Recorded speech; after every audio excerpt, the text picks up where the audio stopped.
இன்றைக்கி வந்து ரொம்ப சிம்பிளாக அதே சமயம் வேறு லெவல் டேஸ்ட்டில் வீட்லேயே நம்ம மீல் மேக்கர் 65 பண்ண போகிறோம். இது குழந்தைங்களுக்கு செய்கிறீங்கன்னா எண்ணெயில் பொரிக்கலாம். நமக்கு வந்து ஏர் ஃப்ரையரில் சூப்பராக பொரித்து எடுக்கலாம். ஏர் ஃப்ரையர் இல்லாதவங்க தோசைக்கல்லில் போட்டு பெரட்டி எடுக்கலாம். எண்ணெயே இல்லாமல் செம்ம டேஸ்ட்டாக ரெடி ஆகிடும். இதுக்கு நான் வந்து ஒரு 1/4 கிலோ மீல் மேக்கர் எடுத்துக்கிட்டேன், 3 முட்டை எடுத்துக்கிட்டேன், மிளகாத்தூள், கரம் மசாலா தூள், உப்பு, மஞ்சத்தூள், அரிசி மாவு இதெல்லாம் சேர்த்து நல்லா மிக்ஸ் பண்ணிக்கிட்டேன்.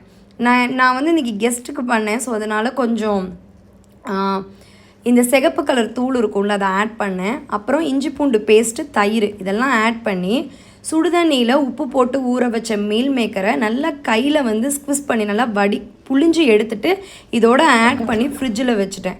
கரெக்டாக 20 நிமிஷம் கழித்து அவங்களுக்கு எண்ணெயில் பொரித்து வீட்டில் செஞ்ச டொமேட்டோ சாஸோடு கொடுத்தேன். வேறு லெவல் ஸ்நாக்கு, ஈவினிங் ஒரு பெஸ்ட்டு ஸ்நாக்கு. எனக்கு வந்து நான் ஏர் ஃப்ரையரில் வச்சுக்கிட்டேன். தோசை கல்லில் நீங்கள் ஃப்ரண்ட் அண்ட் பேக் போரட்டியும் சாப்பிட்லாம். ட்ரை பண்ணி பாருங்கள்.